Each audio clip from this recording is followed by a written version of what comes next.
everyone, it's Bonnie and welcome back to my kitchen. I am so excited to have you guys here. This particular episode was brought to you by my dad, who a few weeks back visited me here and left me 3 packs of cream cheese. And my husband has been asking me, when am I making this thing that we're making? And I am dreading it, but he's very excited. Today we're going to be creating a New York style cheesecake. I will be following the recipe of Brian Lagerstrom. I hope I'm pronouncing your last name right.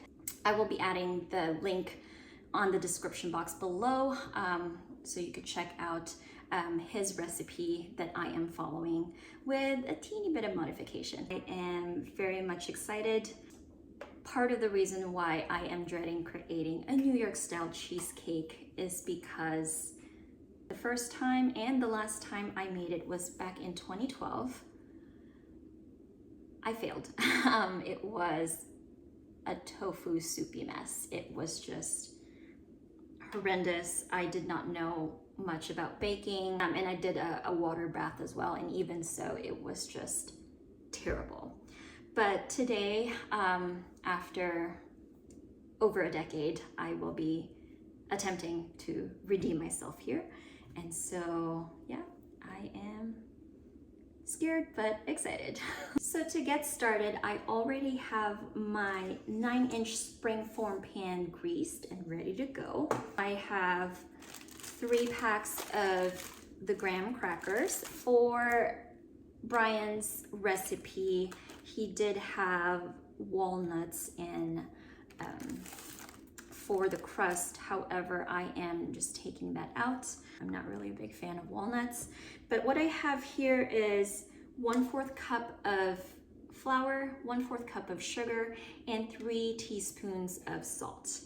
I've already taken the liberty of melting my butter here. I have 1.5 sticks, and I have my oven preheating at 350. I'm just gonna grind this in the grind the graham cracker crust. Graham cracker crust. What is up with me today? Graham cracker crust in the food processor, and make sure that it's all incorporated before I start. And Brian did say that this mixture has to be the texture of sand before you start putting in the butter.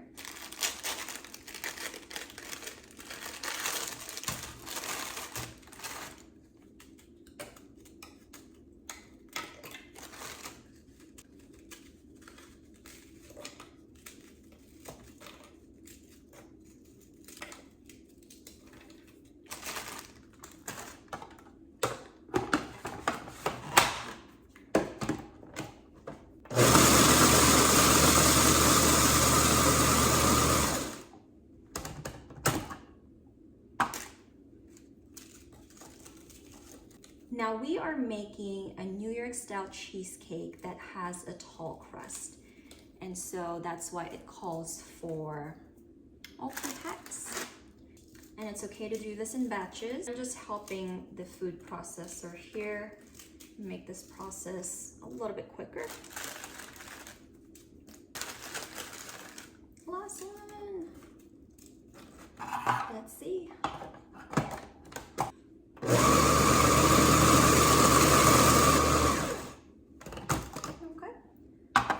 Looking great.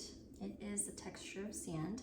Now what I'm gonna do is I will be slowly pouring the butter, and I'll do my best to.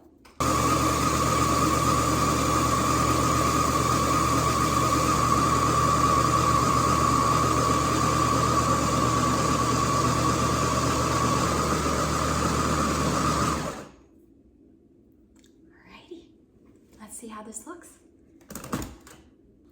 This is the perfect texture that we're looking for. Under here, I can see that most of the butter is under there and is able to form a ball. And so I'm just gonna give this some scrape. That way the butter is fully incorporated and that we're able to make sure that the crust is overall cohesive in the springform pan. So following Brian's instruction, 50 or 60% would be poured onto the springform pan. The reason being is that we are forming the walls first of the cheesecake.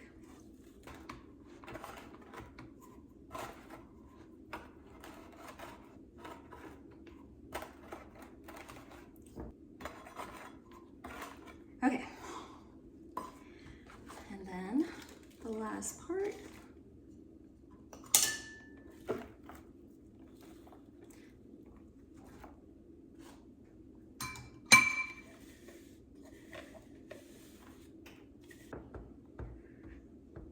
Try my best to make this as even as possible.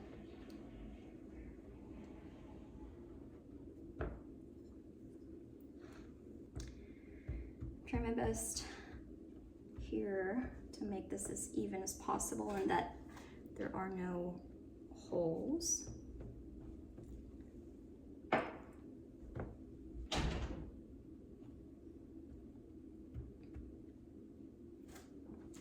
Okay, I'm not gonna fuss over this too much. I feel like if I do, I'm just gonna ruin it more.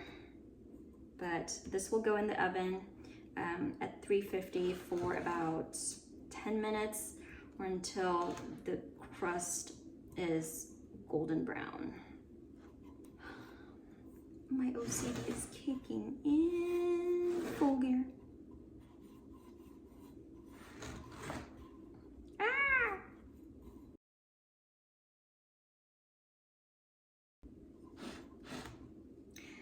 Okay, I'm gonna stop for real this time. I really need to stop fussing over this. All right. All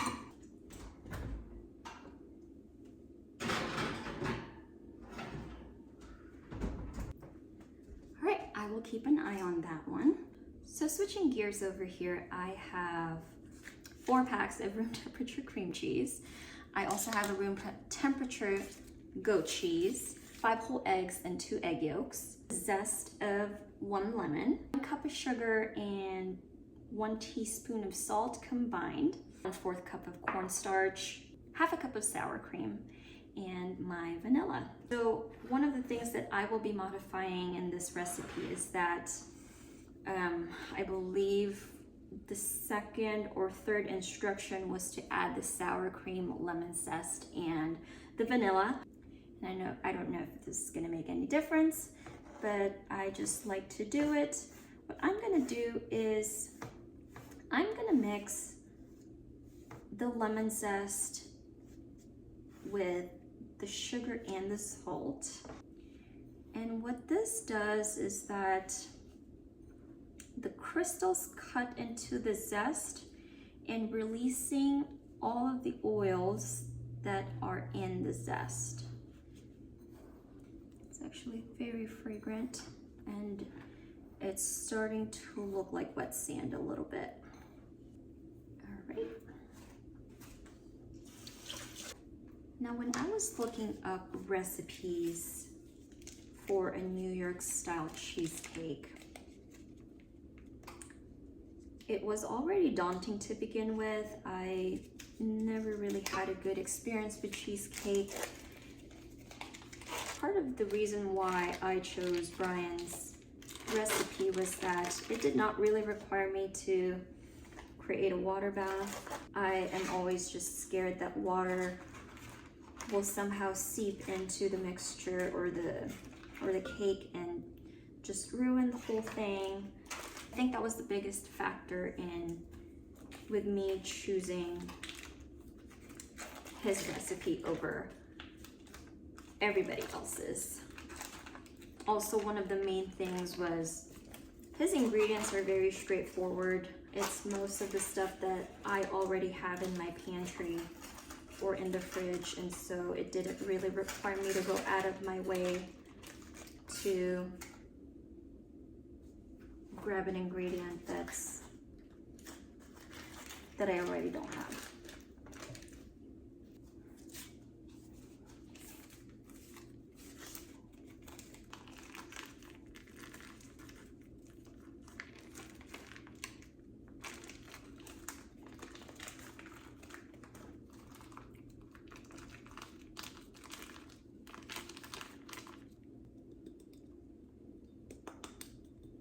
Make sure you don't get coated in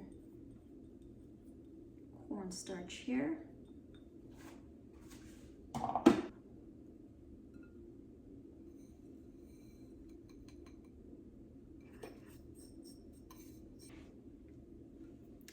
So what I'm doing is that I'm just giving my mixer a little bit of help here, just because it looks like I used a small bowl. And let me take out the crust. And it smells amazing. Now that is just gonna cool completely before I put in the mixture. So what I have incorporated here is the 1 cup of sugar, the cream cheese, the goat cheese, the cornstarch, along with the salt as well. Ready? Here we go.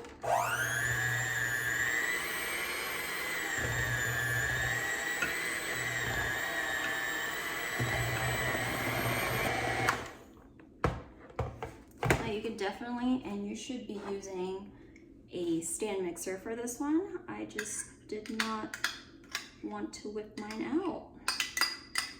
But what I'm doing right now is I'm adding the 1/2 cup of sour cream, and I'll also be adding the 1 teaspoon of vanilla.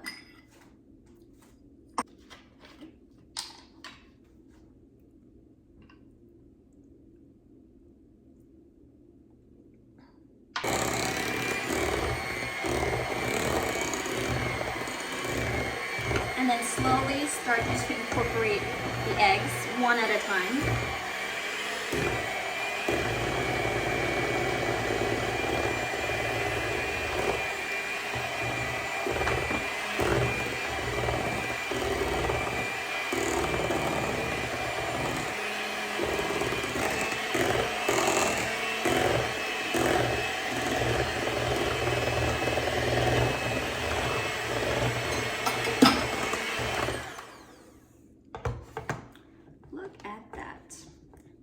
Really not trying to whip air into this. We just want to make sure that everything is well incorporated, especially the eggs. What I'm going to do is I'm just going to make sure that the crust has completely cooled off and that this is ready to go. So my oven has been preheating at 325 at this time.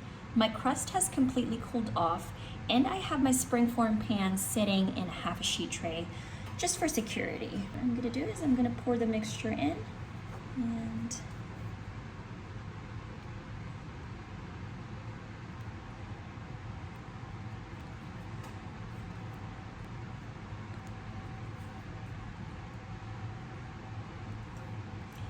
I see the specks of lemon in there. I'm so excited for this. So this will go in the oven for an hour at 325. And I will make sure to check for the signs to make sure that it is actually done. And to add even more stress, after this has done baking for an hour at 325, we're gonna turn off the oven and leave it in the oven for about 45 minutes. That way it really just sets and completely cooks all throughout. And after that, I'm gonna pull it out, leave it to cool at room temp. Once it's cooled completely, then I will transfer it to the fridge, put a foil on it, and leave it to set in the fridge for at least about 10 hours. So it's gonna be a really long waiting game, guys. So this just came out of the oven after sitting in there for about 45 minutes.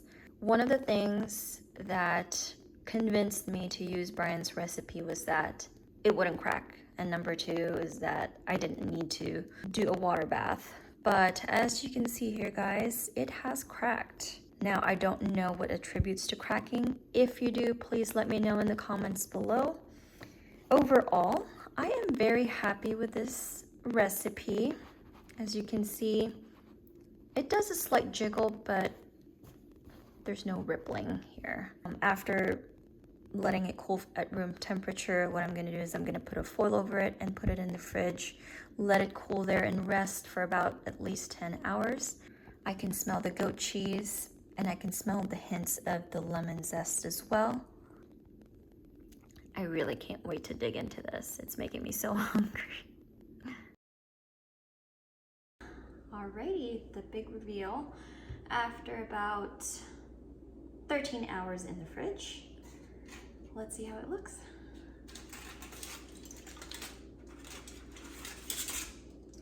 Ooh. It cracked in the middle. After scouring the internet, I've read that the difference in temperature, or the sudden differences in temperature, causes a lot of cracking. I do know that my oven, that's why I always have an oven thermometer, but in my oven there is always just like a drastic change in temperature, from room temp, or from the oven to room temp to sticking it to the fridge. That could have caused this cracking as well. But let's try to lift up the pan itself and see if it'll come off.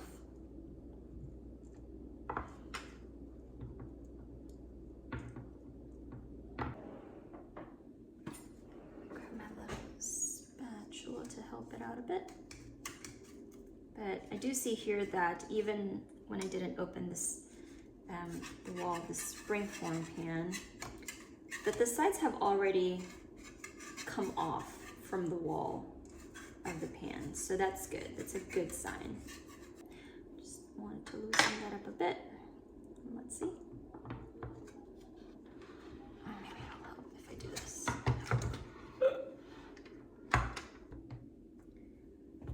Let me get a bowl. What I'm gonna do is I'm gonna transfer that. There we go.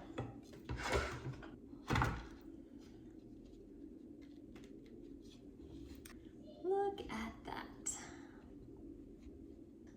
I hope my husband forgives me for cutting into this and having the first bite, but we gotta try it. Here we go.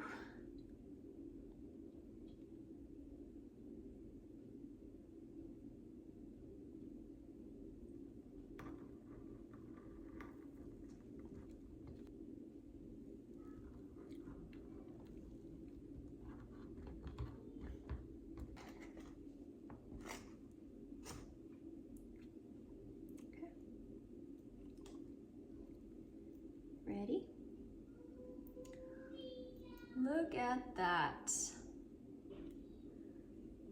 So pretty. Woo, I can't wait to try it. Now let's see how it tastes.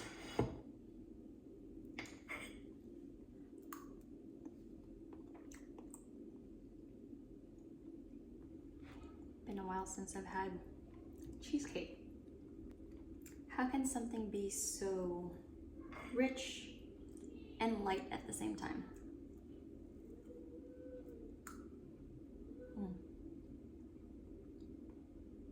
Cheesecake is definitely one of those desserts that would really test out your patience when it comes to being in the kitchen. How much do you really love the kitchen, right?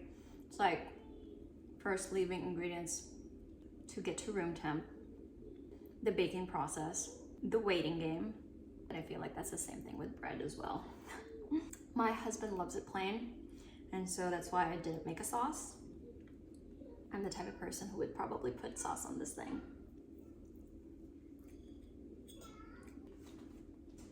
Brian's recipe is a winner. It really just alleviated a lot of my worries when it comes to making something custard based. Oh, I tasted a hint of the lemon zest in there. So that's gonna do it for today, you guys. Thank you so much for joining me today. I hope you found this video useful. If you have any suggestions or comments or any methods that you have tried and would like to share it with me, please comment down below. Like the video as well. and let's see what other recipes I can come up with next time. I'll see you guys.